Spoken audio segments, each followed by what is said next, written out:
Hello and welcome to today's content, which will be on Barret, the Final Fantasy VII Remake version, which has come out in JP, and this is going to be an early preview and unit analysis, and I'll give him a rating out of 10 and talk about the unit in general, basically. Without further ado, let's begin. For the main job takeaways, it's going to be the main job Gunner, but it's going to be the Final Fantasy VII Remake version of it. His first ability is going to be attack debuff pretty much for 39%, 3 turns for a single target. It's going to be good range, and then it's going to be, I believe, a very small AP cost because that's his, it's basically his filler ability if he has no AP. After that, he gets a buff for himself which increases defense by 15. However, on his EX upgrade, it also gives him 40% attack and the defense turns into 20 instead of 15, so it's very nice to have. After that, his next hit ability is going to be a triple hit, as you can see, 3 hits. And the range is a little bit shorter compared to the other one. However, as you can see, a triple 3 chain hit is going to be very nice because this means it's going to be a 2 chain because the first hit doesn't count as a chain. Then it'll build up into a 2 for both ice and missile. So if you have a missile team, this is very nice. Or if you have an ice team, they can chain off that for a lot more damage. After that, his next ability is going to be a very high crit chance of 50% extra, 200% damage, and it can lower your healing power by 60% for 3 turns for a target. Well, not 60%, but healing power 60. And as you can see, the range is pretty nice on it as well. This is going to be a very good and one of his hardest hitting abilities on the average. It's going to be kind of like Tidus, where Tidus has quick shot and jet shot. No, quick hit and jet shot. Jet Shot actually hits for less damage, however it lowers their defense, so he'll use Jet Shot first into quick hit.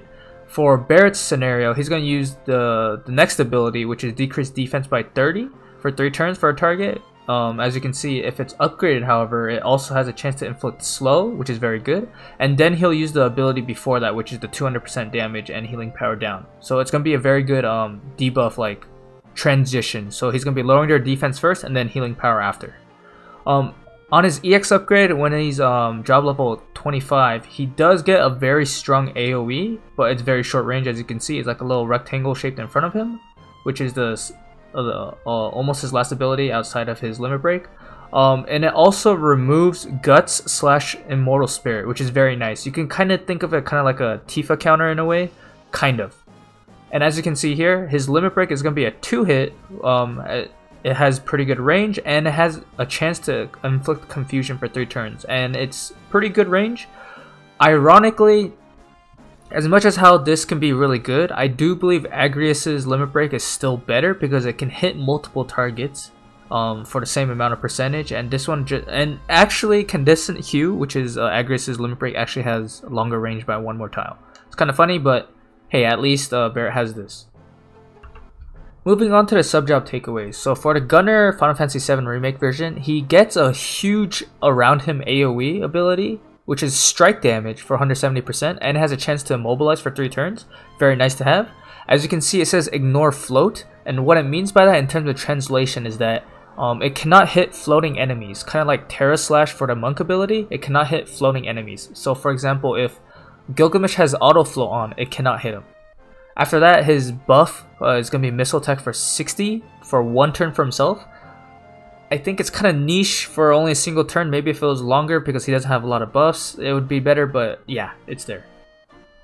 And what I would recommend, more if you have a kind of a more frontline bruiser-ish Barret style, would be the Pugilist sub-job, where he gets Iron Body Stance, he gets Shifting Strike, he gets Breathing Technique, but most importantly, he gets Spirit Breaker, which is going to be a very hard hitting attack and allows, decreases their attack percentage as well.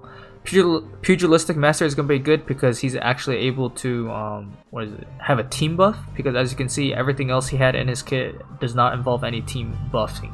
It's just all himself. For the Gunner sub-job, which is the next one I would recommend, is gonna have Armed Fire, which is also a team buff. He has Blackout, Leg Shot, Council, Sidewinder, but most importantly, he has Arm Shot in my opinion.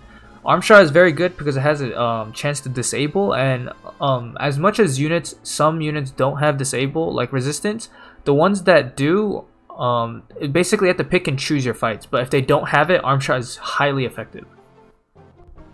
Let's take a look at the resistances and the passives. So for Barret, he has 15% to slash, which is good. He has 0% to pierce, -5% to strike, 10% to missile, and 0% to magic. As you can see here, overall, all his resistances are kind of like so-so.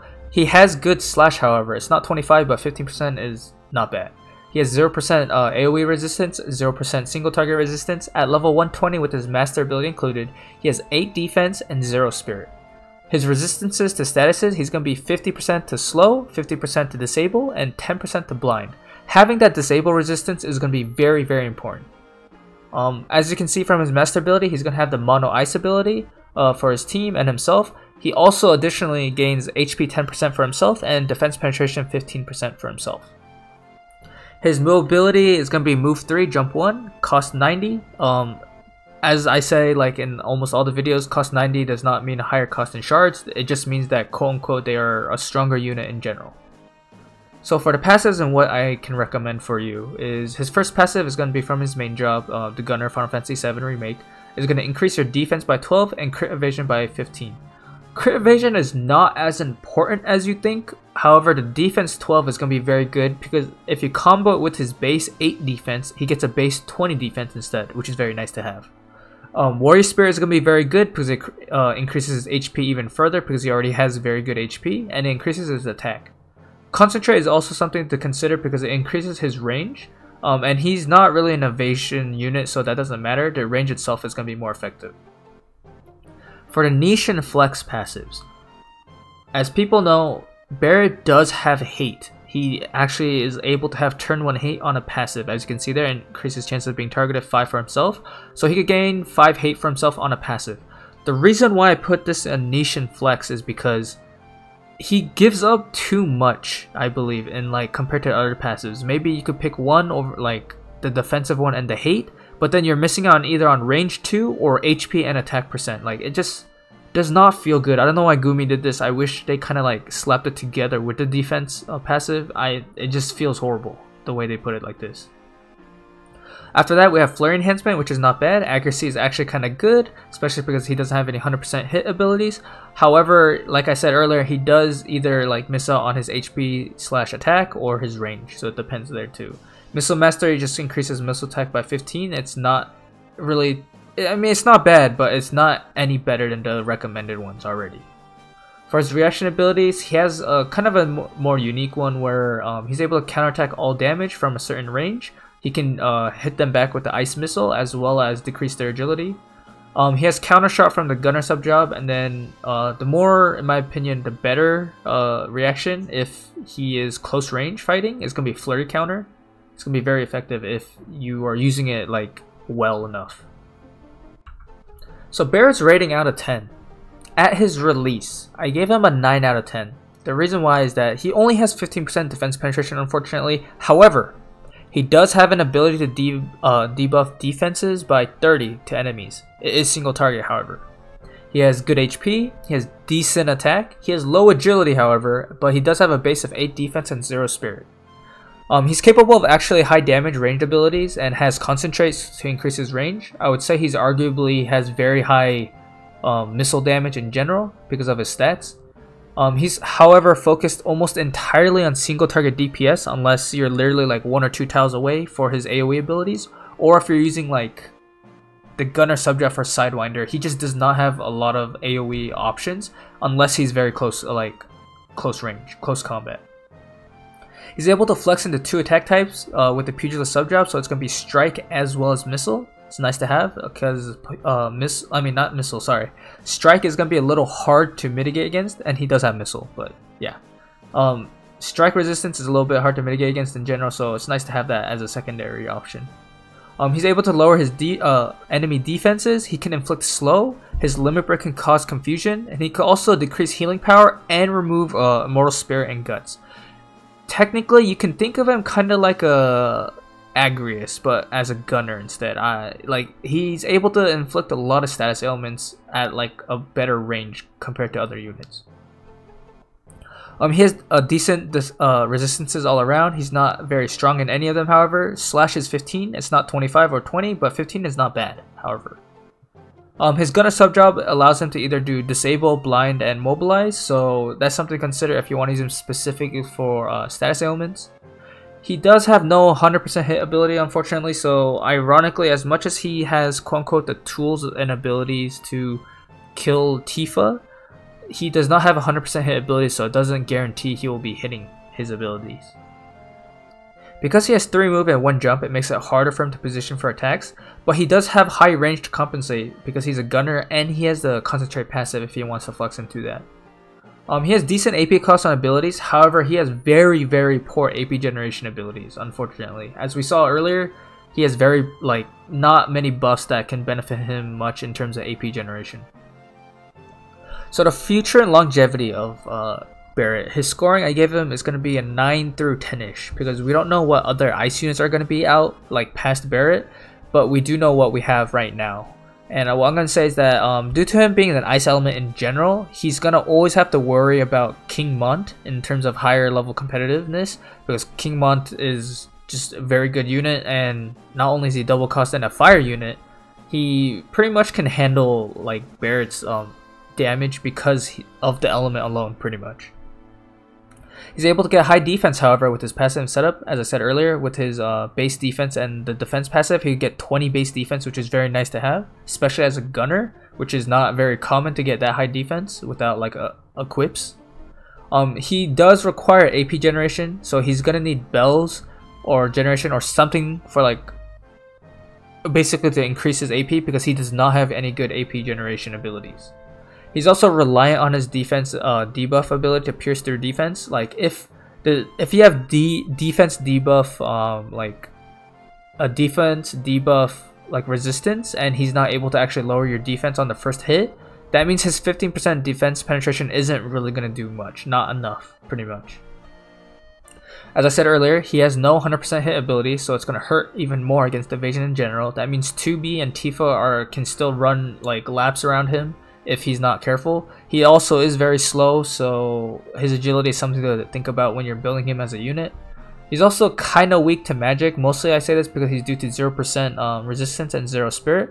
However, he does have options for ice specifically, like the Ice Dragon Esper, which can increase your spirit by up to 15 if you want it. So it is something. He does have issues with magic tanking, but he does have options for it. As I said earlier, he has no party buffs outside of the Gunner subjob as well as the Pugilist subjob because of Pugilist Mastery, so yeah, it's hard for him to keep him back as his AI. He'll just be running forward more often than not. He does have a hate passive, however, it has literally nothing else on it, only hate. So that means you're giving up an entire passive just to have hate on him turn 1, which can be good for like certain maps, but most of the time you're going to be losing out on benefits. He's also unable to generate hate after it runs out on the passive, so even if you do use the passive for hate, after 3 hits, because that's how much it takes for the hate, then he's done. He cannot generate more hate, he's just done with that passive now, it's just gone. He fights mostly at mid to long range. It can make it a little bit awkward for tanking if you want him to be tanking specifically, because most of his hard hitting abilities, outside of the AoE close range ones, he's going to be firing at them. He's not going to be running up to them because he has low mobility as well. So if he's like near his team and he's firing at them at long range, then it's setting up for AoE pretty much from the enemy. So it could be a little bit awkward. Maybe you do want to be hit by the AoE because you have AoE resistance, but yeah, it'll be weird. He also ironically has mediocre firepower if he's doing DPS because his actual attack stat and his modifiers are not that high. Especially compared to units like Tifa and Cloud, they definitely have way more firepower compared to Barret, unfortunately. Also, his very close range abilities are his only AoE abilities outside of his subjob, so it's kind of contradictory if you do use Concentrate as a passive, but yeah, I mean, it ultimately ends up how you want to use Barret. He does have very good tools and debuffs, however, it feels like, I don't know, I'm not gonna say he's not a finished unit, but I feel like he isn't a complete unit in terms of what he does. If they put his hate passive on his defense passive, I would say he's a very actually good unit then, but because it's separate from there and he already has other like disadvantages as I stated earlier, it just doesn't feel that great. For his TMR chase rating, I gave it a 7 out of 10. The reason why is that it's a cloth armor for 500 HP, which is very nice. 10 defense is acceptable because it's a TMR, and then 10 critical avoidance. The cast or the active ability is critical hit and crit evasion for yourself. It has 2 casts, which is not bad. However, it's kinda, you're not really gaining much from it, because if it was crit damage like Titus's, then I can argue it's not bad. However, because it's crit evasion and crit rate, you're kind of like spreading out your benefits too far and not enough for a single benefit in the end. So overall, yeah, Barret, I would say in the feature longevity, he would be 8 through 9. So here are some stuff that can work well with Barret. It's going to be the new Ice Nightblade that came out in JP, because they're going to be very hard hitters. The new Nightblade guy only has 25% defense penetration, and he doesn't have any defense debuffs. So Barret can actually help cover for him, as well as they can be chaining together pretty well. Aron similarly, but it actually, in Aron's situation, Aron has more penetration for defense, so he doesn't need Barret as much. However, they do work well with each other because of they cover each other's weaknesses. Basically, if there's too much defense on an enemy, Aron can penetrate through it just fine. If the enemy has like high avoidance, then Aron can cover that as well because he has 100% hit ability. If he's not able to kill them in time, Barret can at least slow them, decrease their defense, and decrease their healing power, so they complement each other pretty well. Mediana is here specifically because of her LB. It lowers the ice resistance, and because she can chain with Barret as well, they can actually be a very hard hitting duo if set up properly. And lastly is going to be Yuna. Yuna is going to be a very good supportive unit that can also put re-raise as well as keep Barret alive if he is tanking. And it'll be basically a good support because she's capable of surviving herself and like outputting heals. As you can see in the very top left corner, I did put Rosa there. Rosa does not have her EX yet. However, if she does, Rosa is definitely a very good contender. And I believe she might have like the highest possible potential in the future to be very good with Barret because they're both ice missile oriented attacks, but she also has good supportive abilities which fill both Mediana's and Yuna's like complementary abilities with him, because she has ice imperil as well. She also has like heals, so it's very good, but right now until she gets her EX she'll be just so-so. She's just a reminder that she exists. For TMRs, we have Raldor's TMR, because it's not only going to add more attack, but it's also going to increase your accuracy, because Barret doesn't have any 100% hit abilities. Accuracy is going to be nice if you're fighting of evasion units. We have Titus's boots here, because I believe, yeah, Barret has that 50% crit chance ability, so if he's able to increase his crit rate even more and do gain crit damage, it'll do very well for him. Similarly for the boots, the Titus necklace is going to increase critical damage, so because that 50% crit hit ability, if you want to really capitalize on damage, the necklace will help you there, as well as help you tank magic in general. And lastly, we're going to have the new coat that came out in JP, which increases your defense as well as your slash resistance. It's going to be very nice because Barret already has high defense, so putting this on will help him tank slash and physical damage much more easily. And we arrived to the end of the video. As always, if you liked my early unit analysis on Barret, please leave a like and subscribe, and a comment in the comments just in case. Maybe give me your thoughts on what you think about him. And yeah, until the next video, peace out.